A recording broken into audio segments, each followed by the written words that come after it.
Maila din Ketz Lamata Mata din Tachlis, the way both those levels are to be found in the Ein Sof Shalifnei Atzimtzum. You have the level that's completely sosum mitzad atzmai stimme the kol stimmen, completely concealed in every way, and then you have the level of that's Ein Sof Lamata Mata din Tachlis. The level has to do with revelation. And to explain that, we start getting into two levels of makif hakarev, makif harochik.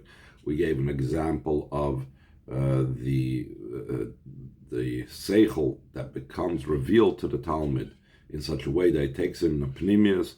Then there's a level of the seichel that remains higher than the level of the Talmud, but that's in the way of makif hakarev. And then there's a level it's completely beyond the world of the Talmud, not even shaykh to ever become revealed.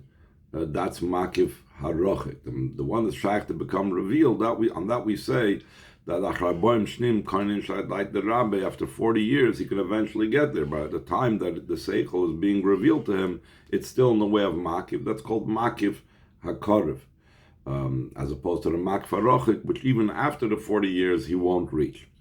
Now he's going to go on, and then he went on and explained that there's the level of these two levels of makif is to be found in rotzen, in chlal, the level of rotzen, the level of will is the level of makif. And we said we compared it to the makif of levush versus the makif of bias. Bias is called makif harochik. Many people of different sizes can enter into the same home, can be in the same home, whereas a levush has to be makif hakarev. It's close to the person that needs to be measured according to his measurements. And then we spoke about that this is nasa and nishma. The level of the bittul of nishma is a makif. It's bittul, but it's still only makif hakarev. Nasa is the level of a greater bittul, and we spoke about that's only about rotzen, lirotzen, raiva, deraivin. It's only the level of action, has nothing to do with the person's mind and understanding whatsoever. And then we started explaining about mitzvahs. There's these two levels of mitzvahs. There's a mitzvah that a person does consciously by his will. Like most mitzvahs, you do it by your choice and by your understanding. And then there's a mitzvah like shikha. Shikha is that you forget something in the field. You can't do it in a way that's conscious. And then there's a level of a mitzvah that's done, like being a leader, that can only come about if he runs away from leadership. So then he can really be a leader, a nasi, and so on. So after explaining these two levels of rotzen in the mitzvahs, that there's a mitzvahs that are not dependent upon his rotzen, the mitzvahs that are dependent upon his rotzen. So now he's going to explain that these are, and he explained that this is the difference, the mitzvahs that not have to do with his rotzen. These are the mitzvahs that are from the rotzen lirotzen. Now he's going to explain how this is also a level of makif, how these two levels can also be concerning Torah versus mitzvahs, not just these two levels of mitzvahs that we were talking about. So we're holding the 8th page of the copies, page Chaf Aleph, about a third away from the bottom of the page, like 2 lines before the brackets begin. That's the last 2 words on the line. He starts off with b'chlolis, these 2 levels, the rotzen and the rotzen lirotzen, or the makif limakif. This is the difference in mitzvahs and Torah. That in comparison of mitzvahs to Torah, mitzvahs are known to be called garments. Like it's known in the explanation. What does it say? That Avram was old and he came into days. What are the days referring to? The koyal levushei mitzvahs. Every mitzvah has its own day. It's called a garment. That he wasn't missing a single day of mitzvahs. He wasn't missing a single garment. That's what's brought down, starting from the Zohar and many Mamorim that speak about it, how the mitzvahs are in that context likened to levushim. So we see that mitzvahs are like levushim. Levushim is the makif hakarev, like we spoke about earlier. The Torah nikras b'shem bayis. Torah is called a house. That we said before that the house is a makif harochik. Like to explain that length in the series of Ambarim of the Marash of Mayim Rabim.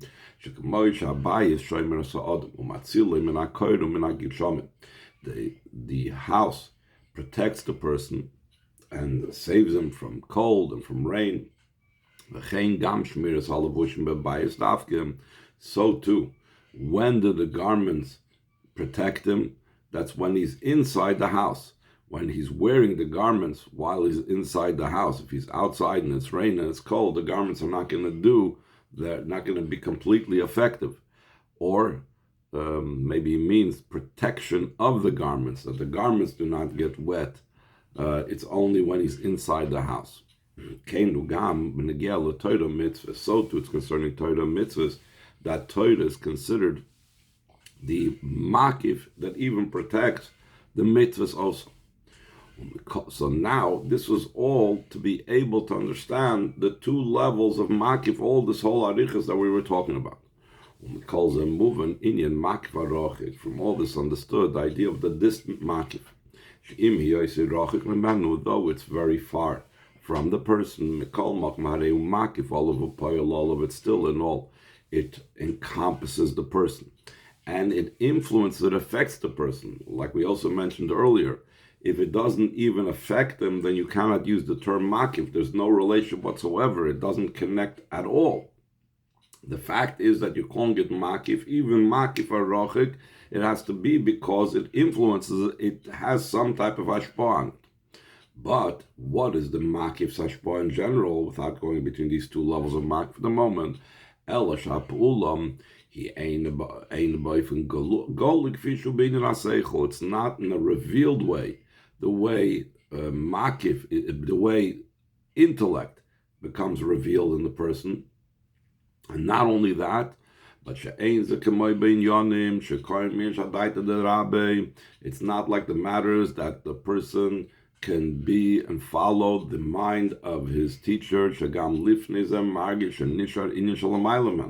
that even prior to his attaining that, in other words, in year 39 or in year 1, before he even attains the Daita Shel Rabbi, he already feels, he's aware, he senses there's something more over here. That is also not the true idea of makif that we're talking about over here now. Ella, rather, top of the page Chav Beis,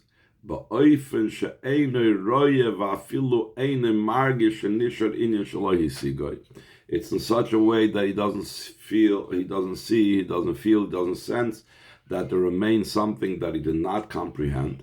Because the matter is considered a distant makif. So that's the difference between the makif harochik and the makif hakarev, that and versus the seichel itself. The seichel itself is something that's internalized. He's completely aware of it. The makif hakarev is something that he senses that there's something deeper, and after 40 years he will eventually attain it. And then there's a makif harochik that he's not even aware and conscious that there's something deeper, but obviously, since the Rav is so much loy be'erach of the Talmud, he must have something that's totally deeper than what he's sharing, even beyond what the Talmud can sense. Now the Rebbe is going to go on further in the Maimer of the Frierdiker Rebbe Bas Legani Ois Tes Zayin. Ois Hei. Mamshech ba Maimer, the Maimer of the Frierdiker Rebbe continues, Sha'askolos Elu. These ideas, Sheheim b'bchinas makif harochik, they are a distant makif. She'eine begeder gilui klal, it's not at all in the category, it's not at all within the paradigm of being revealed whatsoever. Boim ayidei levushim hamalimim umastirim. They are transmitted, they come down through garments that conceal and cover it. For example, you have different types of metaphors, and you have different types of riddles. In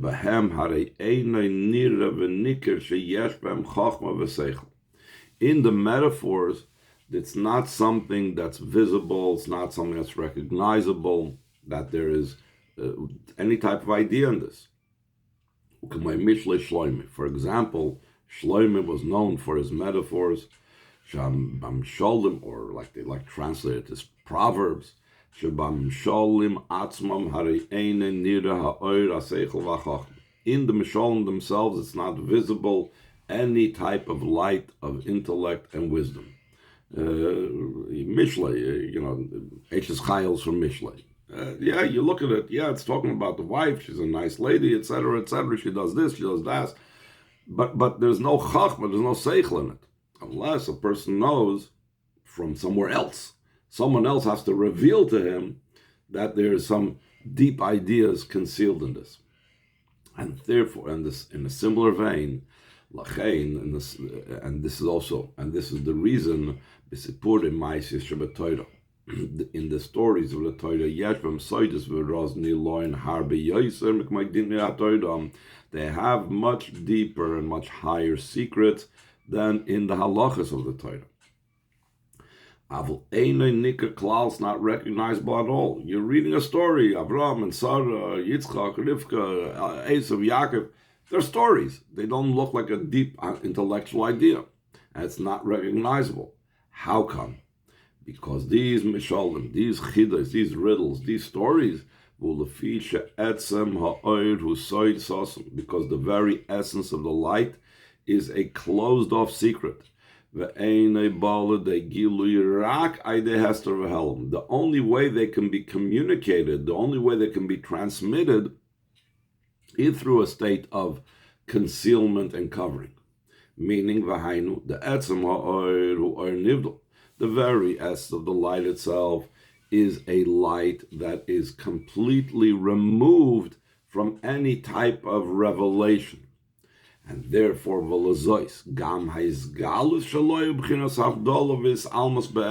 also, the means that has to be used to reveal it is in the way of being removed and concealed within itself. A closed-off matter, the chol inyanoi, ubavdala v'his almas. All its entire idea is being removed and in the way of concealed.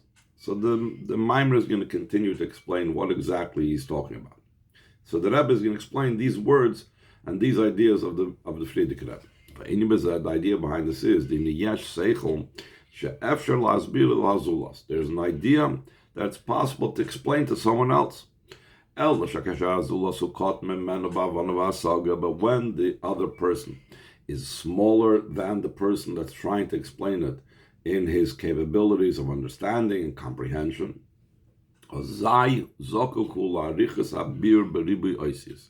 then the receiver that's trying to understand the idea needs a lengthy explanation with much letters, in other words, using a lot of words and explanation and so on. And the Rebbe says this is the difference, like we find in Mishnayos and Gemara.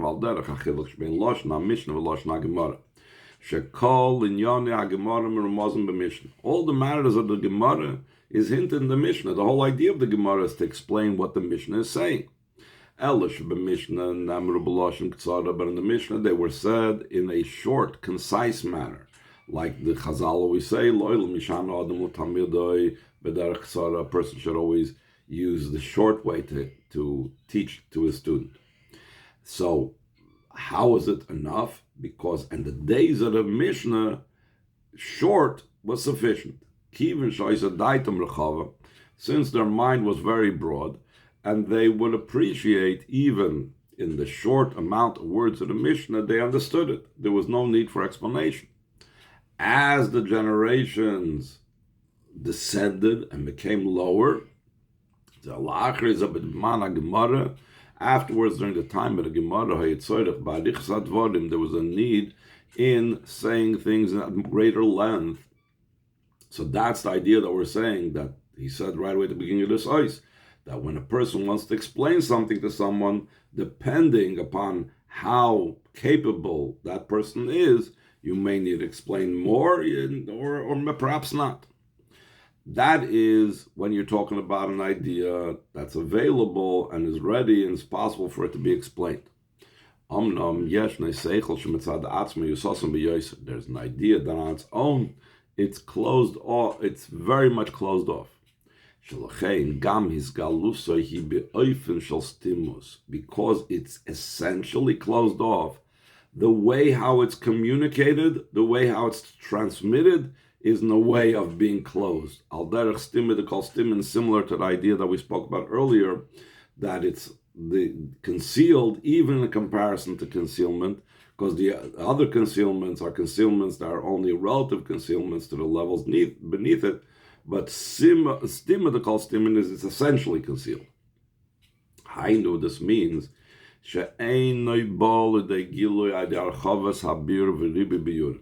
it doesn't come to become revealed through broadening of explanation and many explanations.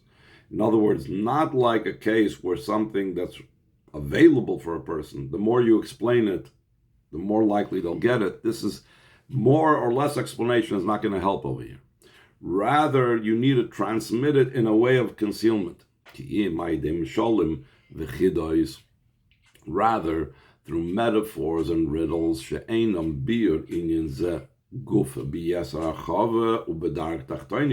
doesn't mean that because I'm using metaphors, I'm using riddles, so now I'm explaining it, but on a lower level. It's metaphors and riddles are not about explanations.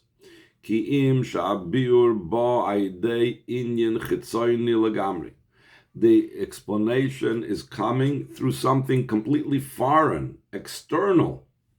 It's not even the world of ideas. But that's why the expression the Chazal use, mashal l'mahadav. This is a mashal to what is this similar to? It's not that thing. It's something else. We're using something else for this. Sharak al yodoi yicholim lovei al avonas inyan. Only through that foreign thing, something outside of the idea, can one come to understand the matter. Additional to this, when the quality of the seichel increases, the greater the quality of this idea is. So then it's insufficient to have one metaphor, 2 or 3 metaphors. There's a need for a multiple amount of metaphors. This is one of the praises of Shlomo HaMelech, who was so wise, that he spoke 3,000 metaphors. What does that mean? Because the depth of the intellect of Shlomo HaMelech that was so deep, they needed to go through 3,000 metaphors. Only through these metaphors is it possible for someone else to receive and to have this come into his mind. As opposed to when the idea is not so deep. Like it's brought down in the Gemara, Gimel Meis Misholis Shualim Hoyle Rabbi Meir. Rabbi Meir had these 300 Misholim of foxes. We only remained with 3, meaning the lower the mind of the idea is, and the lower the idea is, the less metaphors are necessary. And the similar vein to the idea of metaphors was Gam Inyan Sipure Meister B'Torah. This is also the idea of the stories that are related in the Torah. Externally, they are only stories. My mashal, just like a mashal is like a story. And to know Torah Nikras B'Shem Mashal. The Torah is called Mishal HaKadmoini. It's called the early mashal. But so we see that Torah is called a mashal as well, because the entire idea of Torah is such that it disguises things in external things. Umikol makim Specifically through the stories of the Torah,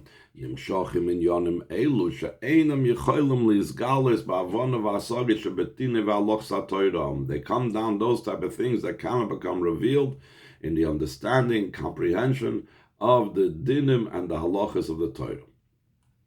So now, to explain this more about how the stories of the Torah work, so he says in Ois Vov, top of page Chav Gimel, this will be understood according to what the Baal Shem Tov related, as brought down in the Sefer Kesef Shem Tov Benegel concerning stories in the Torah. Mashal Melech, this is analogous to a king, that he sent his only child to distant places, so that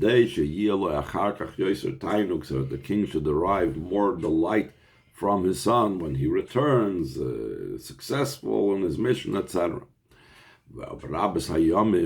And after many days being in that faraway land, so I think there's an expression in this, he went native. Nishkach me ben hamelech kol tanugi hamelech. So from the prince totally forgot all the delights of the king. V'sholach acharav, and the king sent messengers to bring him home. If he didn't even want to return to his father, the king, that's how little he had an appreciation anymore for the royal life. The more the king sent important officers and ministers, it didn't make a difference. It didn't help whatsoever. Until there was one minister who was very wise.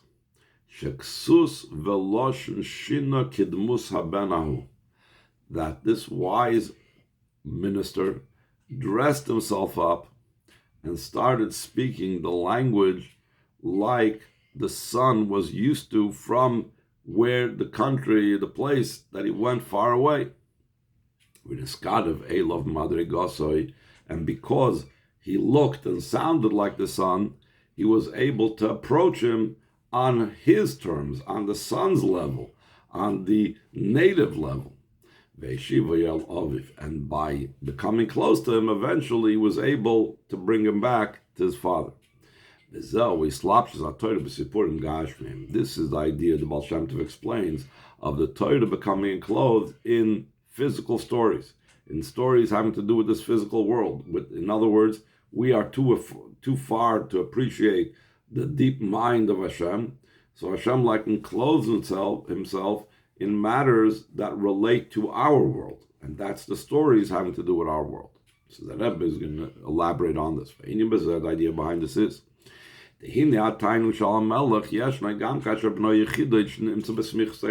delight of the king is to be found also when his only child is close to him. What the king wants is that he should have a greater delight than, in other words, initially when the king sent him away, he was enjoying the son. He sent him away to have a greater enjoyment.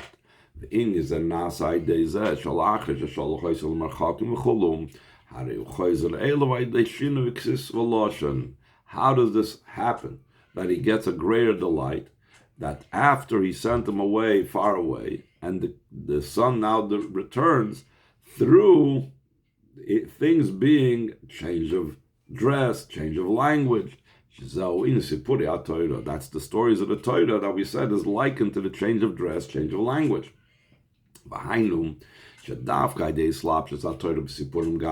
Only through the Torah becoming enclosed in physical stories, becomes revealed a greater delight. The level of delight that's higher than all levels of delight. There's no greater delight than that delight. That's why the king wants to send him there. In